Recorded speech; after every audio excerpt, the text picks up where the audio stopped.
بسم اللہ الرحمن الرحیم۔ السلام علیکم۔ اس ویڈیو میں ہم تفسیر ابن کثیر ضیاء القرآن کو آگے کنٹینیو کریں گے۔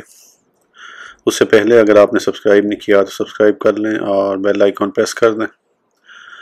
تو شروع کرتے ہیں سورہ نساء آیت نمبر 127 127۔ وَيَسْتَفْتُونَكَ فِي النِّسَاءِ قُلِ اللَّهُ يُفْتِيكُمْ فِيهِنَّ وَمَا يُتْلَى عَلَيْكُمْ فِي الْكِتَابِ فِي يَتَامَى النِّسَاءِ اللَّاتِي لا تؤتونهن ما كتب لهن وترغبون أن تنكحوهن والمستضعفين من الولدان وأن تقوموا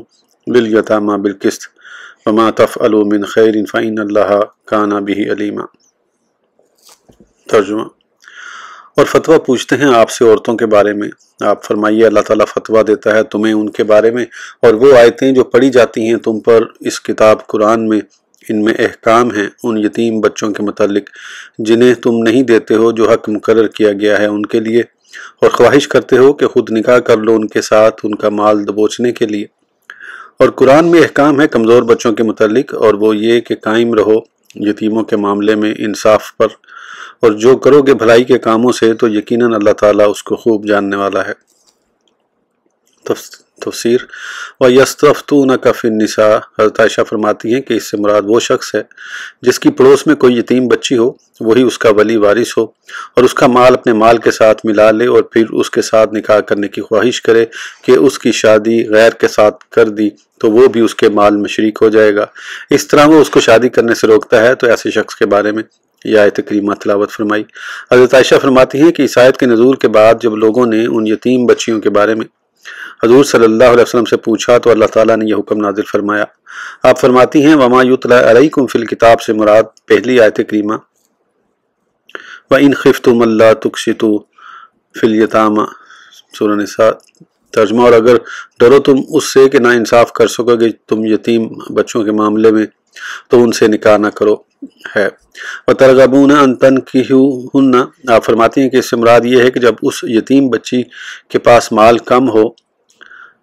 کم ہوتا یا وہ کم خوبصورت ہوتی تو وہ اس کے ساتھ نکاح نہ کرتے۔ یہاں ان کو اس بات سے روک دیا گیا کہ اگر وہ کسی مال اور حسن و جمال والی یتیم بچی سے نکاح کرنا چاہتے ہیں تو عدل و انصاف سے کریں۔ اس آیت کا معنی و مفہوم یہ ہے کہ جس آدمی کی کفالت و پرورش میں کوئی یتیم بچی ہے اور وہ اس سے نکاح کرنا چاہتا ہے تو اس کا اس سے نکاح جائز ہے، لیکن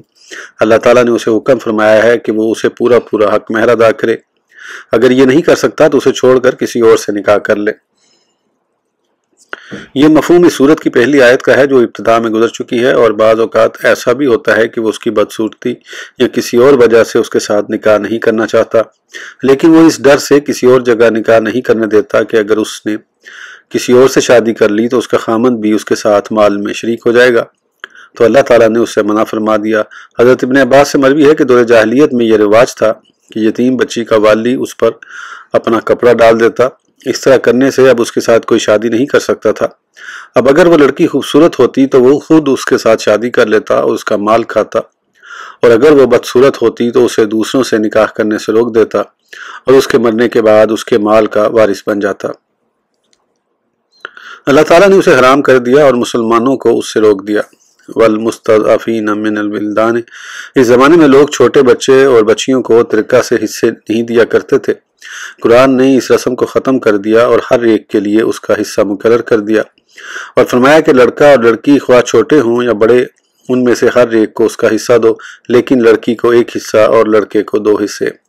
وَأَن تَقُومُوا لِلْيَتَامَى بِالْقِسْطِ۔ حضرت سعید بن جبیر فرماتے ہیں کہ جس طرح تم مال و دولت اور حسن و جمال والی عورت کے ساتھ نکاح کر کے اسے اپنے لیے خاص کر لیتے ہو، اس طرح غریب اور بدصورت کے ساتھ نکاح کر کے اسے اپنے لیے خاص کر لو۔ وَمَا تَفْعَلُوا مِنْ خَيْرٍ فَإِنَّ اللَّهَ كَانَ بِهِ عَلِيمًا، یہ ارشاد نیکی کے کام پر برانگیختہ کرنے اور حکم الہی کی پیروی پر رغبت دلانے کے لیے نازل ہوا، یعنی اللہ تعالیٰ ہر چیز سے بخوبی آگاہ ہے، اس لیے ہر عمل کی مکمل جزا عطا فرمائے گا۔ سورہ نساء آیت نمبر 128 سے 130 128 to 130۔ وَإِنِ امْرَأَةٌ خَافَتْ مِنْ بَالِهَا نُشُوزًا أَوْ إِعْرَاضًا فَلَا جُنَاحَ عَلَيْهِمَا أَنْ يُصْلِحَا بَيْنَهُمَا صُلْحًا وَالصُّلْحُ خَيْرٌ وَأُحْضِرَتِ الْأَنْفُسُ الشُّحَّ وَإِن تُحْسِنُوا وَتَتَّقُوا فَإِنَّ اللَّهَ كَانَ بِمَا تَعْمَلُونَ خَبِيرًا وَلَن تَسْتَطِيعُوا أَن تَعْدِلُوا بَيْنَ النِّسَاءِ وَلَوْ حَرَصْتُمْ فَلَا تَمِيلُوا كُلَّ الْمَيْلِ فَتَذَرُوهَا كَالْمُعَلَّقَةِ وَإِن تُصْلِحُوا وَتَتَّقُوا فَإِنَّ اللَّهَ كَانَ غَفُورًا رَحِيمًا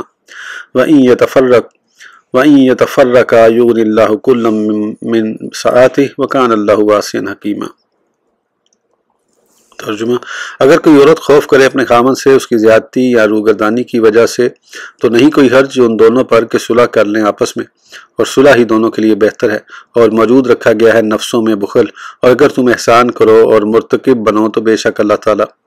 جو کچھ تم کرتے ہو اس سے اچھی طرح باخبر ہے، اور تم ہرگز طاقت نہیں رکھتے کہ پورا انصاف کرو اپنی بیویوں کے درمیان، اگرچہ تم اس کے بڑے خواہش مند بھی ہو تو یہ نہ کرو کہ جھک جاؤ ایک بیوی کی طرف بالکل اور چھوڑ دو دوسری کو جیسے وہ درمیان میں لٹک رہی ہو، اور اگر درست کر لو اپنا رویہ اور پرہیزگار بن جاؤ تو بے شک اللہ تعالیٰ غفور الرحیم ہے۔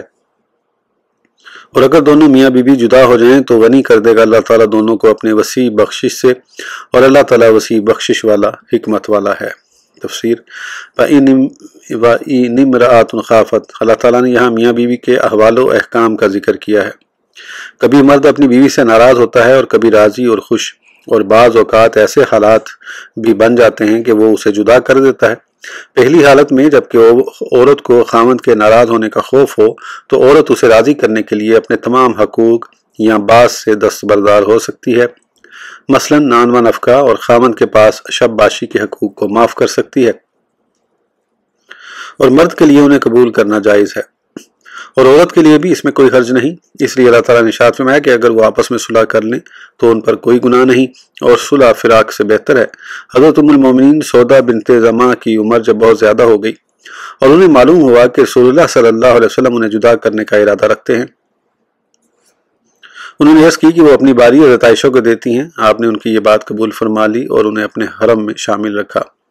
تو اس وقت یہ آیت کریمہ نازل ہوئی۔ حضرت عبداللہ بن عباس فرماتے ہیں کہ میاں بیوی جس چیز پر بھی صلح کر لیں جائز ہے۔ آپ فرماتے ہیں کہ رسول اللہ صلی اللہ علیہ وسلم کے وصال کے وقت 9 ازواج مطہرات تھیں، اور آپ نے ان میں 8 کے لیے باری مقرر کر رکھی تھی، کیونکہ ان میں حضرت سودا نے اپنی باری حضرت سیدہ عائشہ کو عطا فرما دی تھی۔ حضرت عائشہ روایت کرتی ہیں کہ رسول اللہ صلی اللہ علیہ وسلم شب باشی کے معاملے میں ہمارے ساتھ برابری کا سلوک کرتے تھے، کسی کو کسی پر ترجیح نہیں دیتے تھے، اور عموماً آپ اپنی خر زوجہ کے گھر تشریف لے جاتے، گفتگو فرماتے، حتیٰ کہ سب سے آخر میں اس کے پاس تشریف لے جاتے جس کی باری ہوتی، اور اس کے پاس رات گزارتے۔ حضرت سودا بنت زمعہ کی عمر جب زیادہ ہو گئی تو انہیں خوف محسوس ہوا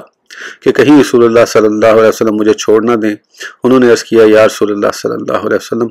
میری باری عائشہ کو دے دیجئے۔ آپ نے ان کی یہ بات قبول فرما لی۔ حضرت عائشہ فرماتی ہیں کہ اس کے بارے میں یہ آیت کریمہ نازل ہوئی۔ حضرت قاسم بن ابو بزہ روایت کرتے ہیں کہ رسول اللہ صلی اللہ علیہ وسلم نے جب حضرت سودا بنت زمعہ کو طلاق کی خبر پہنچائی تو وہ حضرت عائشہ کے گھر میں آ گئیں، اور جب آپ تشریف لائے تو عرض کی، میں آپ کو اس ذات کا واسطہ دیتی ہوں جس نے اپنا کلام آپ پر نازل فرمایا اور آپ کو اپنی تمام مخلوق سے برگزیدہ بنایا۔ آپ اس طلاق سے رجوع کر لیجئے۔ میں اب بہت بوڑھی ہو چکی ہوں، مجھے مرد کی کوئی خواہش نہیں، لیکن میں چاہتی ہوں کہ قیامت کے دن مجھے آپ کی زوجہ کی حیثیت سے اٹھایا جائے۔ یہ بات سن کر آپ نے رجوع کر لیا۔ اس کے بعد انہوں نے عرض کی، یا رسول اللہ صلی اللہ علیہ وسلم، میں اپنے دن رات کی باری آپ کی محبوب زوجہ سیدہ عائشہ کو دیتی ہوں۔ بخاری میں ہے کہ یہ آیت کریمہ اس عورت کے بارے میں نازل ہوئی جو انتہائی بوڑھی ہو چکی ہو، اس کا خاوند اس سے پیار نہ کرتا ہو اور اسے طلاق دینا چاہتا ہو تو وہ کہے کہ میں آپ سے کوئی مطالبہ نہیں کرتی، لیکن آپ مجھے طلاق نہ دیں۔ حضرت عائشہ فرماتے ہیں کہ جس کسی آدمی کی 2 بیویاں ہوں اور وہ ان میں سے ایک بوڑھی یا بدصورت ہونے کی وجہ سے ناپسند کرتا ہو اور اس وجہ سے اسے طلاق دینا چاہتا ہو تو وہ کہے کہ تم مجھے طلاق نہ دو، میں تم سے کوئی مطالبہ نہیں کرتی۔ حضرت ابن سیرین سے مروی ہے کہ ایک آدمی نے حضرت عمر بن خطاب سے کسی آیت کے بارے میں سوال کیا۔ آپ نے اس کے انداز سوال کو ناپسند فرمایا اور اسے درہ مارا۔ ایک دوسرے آدمی نے اس آیت کے بارے میں پوچھا تو آپ نے فرمایا کہ تمہیں اس قسم کے احکام کے متعلق سوال کرنا چاہیے۔ پھر فرمایا کہ اس سے مراد یہ ہے کہ جب کسی شخص کی بیوی بوڑھی ہو چکی ہو اور اس سے اولاد بھی نہ ہوئی اور وہ اولاد کی خاطر کسی نوجوان لڑکی سے شادی کرنا چاہتا ہو تو وہ دونوں جس چیز پر بھی اتفاق کر لیں جائز ہے۔ ایک شخص نے حضرت علی بن ابی طالب سے اس آیت کے بارے میں پوچھا تو آپ نے فرمایا کہ جب کوئی شخص اپنی بیوی کو بدصورتی، بڑھاپے، بد اخلاقی، ٹھگنے پن کی وجہ سے ناپسند کرتا ہو اور اسے طلاق دینے کا ارادہ کرے اور وہ عورت اس سے جدا نہ ہونا چاہتی ہو اور وہ اپنا حق مہر چھوڑ دے تو اس پر صلح جائز ہے۔ اسی طرح اگر وہ اپنی باری کسی دوسری بیوی کو دے دے تو اس میں بھی کوئی حرج نہیں۔ اس آیت کریمہ کی تفسیر حضرت ابن عباس کے علاوہ حضرات عبیدہ سلمانی، مجاہدین جبیر، شعبی، سعید بن جبیر، حسن بصری اور کئی دوسرے ائمہ کرام سے مروی ہے۔ میرے خیال کے مطابق اس میں کوئی اختلاف نہیں۔ حضرت سعید بن مسیب سے مروی ہے کہ محمد بن مسلم کی بیٹی حضرت رافع بن ختیج کے نکاح میں تھی، بڑھاپے کی وجہ سے یا کسی اور وجہ سے انہوں نے طلاق دینے کا ارادہ کیا تو انہوں نے کہا کہ آپ مجھے طلاق نہ دیں، آپ کا جو حکم ہو وہ مجھے منظور ہے۔ تو اللہ تعالیٰ نے یہ آیت کریمہ نازل فرمائی۔ ان دو آیات میں اللہ تعالیٰ نے اس شخص کے بارے میں ذکر کیا ہے جو اپنی عورت کو کسی وجہ سے ناپسند کرتا ہے، تو اس شخص کو چاہیے کہ وہ اس عورت کو اس بات سے آگاہ کر دے کہ وہ عورت کو طلاق دینا چاہتا ہے، یا اس بات پر اتفاق کر لیں کہ وہ عورت اس کے پاس ہی رہے گی اور وہ اس کی باری اور نان و نفقہ میں دوسری بیوی کو اس پر ترجیح دے گا، تو ان کا اس بات پر اتفاق کر لینا صحیح ہے۔ اس کو سعید بن مسیب اور سلیمان نے بیان فرمایا ہے کہ یہی وہ صلح ہے جس کو اللہ تعالیٰ نے قرآن میں بیان کیا ہے۔ فرماتے ہیں کہ حضرت رافع بن ختیج انصاری صحابی رسول ہیں، ان کی بیوی جب بوڑھی ہو گئی تو انہوں نے ایک نوجوان عورت سے شادی کر لی اور اس نئی بیوی کو ان پر ترجیح دی، تو انہوں نے ان سے طلاق کا مطالبہ کیا۔ اس پر انہوں نے انہیں ایک طلاق دے دی اور جب عدت ختم ہونے کی قریب تھی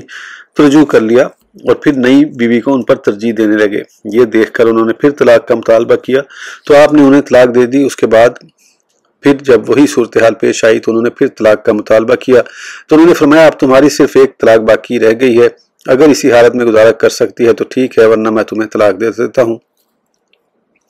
ان کی بیوی نے جواب دیا میں اس حال پر راضی ہوں اور طلاق نہیں لیتی۔ اس طرح انہوں نے طلاق نہ دی اور انہیں اپنے ساتھ رہنے دیا۔ اس طرح ان کا اس بات پر اتفاق ہو گیا اور حضرت رافع نے بھی اسے گناہ خیال نہ کیا کیونکہ ان کی بیوی اس حالت میں رہنے پر راضی ہو گئی تھی۔ اس آیت کا مفہوم بھی بیان کیا گیا ہے کہ خاوند کو اس بات کا اختیار دیا گیا ہے کہ وہ دوسری بیوی کو خواہ طلاق دے دے، لیکن اس کو طلاق دینے سے بہتر ہے کہ اس کو اپنے پاس رکھے اور اپنی دوسری بیوی کو پہلی بیوی پر ترجیح دے۔ لیکن اس سے بھی بہتر مفہوم یہ ہے کہ اگر عورت اپنے بعض حقوق کو چھوڑنے اور خاوند کے ساتھ ہی رہنے پر متفق ہو جائے اور خاوند اس کو منظور کر لے تو یہ اس کو کلی طور پر چھوڑنے سے بہتر ہے، جیسا کہ رسول اللہ صلی اللہ علیہ وسلم نے حضرت سودا بن زمع کو اپنے حرم میں ہی شامل رکھا اور اس کے مقابلے میں انہوں نے اپنی باری حضرت عائشہ کو دے دی۔ آپ کے اس فعل میں امت کے لیے بہترین نمونہ ہے اور اس چیز کا جواز بھی ثابت ہوتا ہے نامساعد حالات میں بھی عورت کو طلاق نہ دی جائے، اور اللہ تعالیٰ کے نزدیک بھی میاں بیوی کا اتفاق طلاق سے بہتر ہے اور طلاق ناپسندیدہ ہے۔ اس لیے رسول اللہ صلی اللہ علیہ وسلم نے ارشاد فرمایا کہ اللہ کے نزدیک حلال کاموں میں سب سے ناپسندیدہ چیز طلاق ہے۔ وَإِن تُحْسِنُوا وَتَتَّقُوا، اگر تم ناپسندیدگی کے باوجود صبر کرو اور اپنی عورتوں کے ساتھ برابری کا سلوک کرو تو اللہ تعالیٰ اس کو بہتر جانتا ہے اور تمہیں اس کی جزا عطا فرمائے گا۔ وَلَن تَسْتَطِيعُوا أَن تَعْدِلُوا، اے لوگو تمہارے بس کی بات نہیں کہ تم اپنی بیویوں کے درمیان عدل کر سکو۔ اگر تم ظاہری طور پر ہر ایک بیوی کے لیے علیحدہ علیحدہ باری مقرر کر بھی دو تو محبت، شہوت اور جمع میں برابری نہیں کر سکو گے۔ حضرت ابن ابی ملیکہ فرماتے ہیں کہ یہ آیت کریمہ حضرت عائشہ کے بارے میں نازل ہوئی کیونکہ آپ کو ان کے ساتھ بڑی محبت تھی۔ حضرت عائشہ فرمایا کرتی تھیں کہ رسول اللہ صلی اللہ علیہ وسلم اپنی تمام ازواج کے درمیان مساوات کرتے اور پھر عرض کرتے اے باری تعالیٰ یہ تقسیم تو میرے بس میں ہے، وہ قلبی تعلق جس کا تو مالک ہے اور میرے بس میں نہیں، اس پر ملامت نہ کرنا۔ فلا تمیلوا کل المیل، یعنی جب تمہارا رجحان کسی ایک بیوی کی طرف ہو جائے تو اس کی طرف مکمل طور پر نہ جھک جاؤ تاکہ دوسری بیوی معلق نہ ہو جائے، یعنی وہ اس طرح نہ خاوند والی رہے گی نہ متعلقہ۔ حضرت ابو ہریرہ روایت کرتے ہیں کہ رسول اللہ صلی اللہ علیہ وسلم نے ارشاد فرمایا کہ جس کی دو بیویاں ہوں اور وہ ایک کی طرف جھک جائے تو وہ قیامت کے دن اللہ تعالیٰ کے نزدیک اس طرح پیش ہوگا کہ اس کا ایک حصہ جھکا ہوا ہوگا۔ وَإِن تُصْلِحُوا وَتَتَّقُوا، یعنی اگر تم اپنے امور کی اصلاح کرو اور اپنی بیویوں کے معاملے میں عدل و انصاف سے کام لو اور اپنے تمام احوال میں ڈرتے رہو تو اللہ تعالیٰ تمہاری اس کوتاہی کو معاف کر دے گا جو کسی بیوی کی طرف زیادہ رجحان رکھنے کی وجہ سے ہوئی۔ وَإِن يَتَفَرَّقَا يُغْنِ اللَّهُ، اور یہ تیسری حالت بیان کی جا رہی ہے، یعنی اگر وہ میاں بیوی آپس میں گزارا کر سکیں اور ان میں جدائی واقع ہو جائے تو اللہ تعالیٰ ان میں سے ہر ایک کو مستغنا کر دے گا، یعنی خاوند کو اس کے عوض بہتر بیوی عطا فرما دے گا اور اس بیوی کو اس کے بدلے میں بہتر خاوند عطا فرما دے گا۔ وَكَانَ اللَّهُ وَاسِعًا حَكِيمًا، اللہ تعالیٰ کا فضل و احسان بہت عظیم اور وسیع ہے اور اس کے تمام افعال، احکام اور شریعت حکمت پر مبنی ہیں۔ اس ویڈیو کے لیے اتنا ہی، پھر انشاءاللہ اگلی ویڈیو میں آگے کنٹینیو کریں گے۔ اس وقت تک کے لیے اجازت دیجیے، سبسکرائب کرنا نہ بھولیں۔ اللہ حافظ۔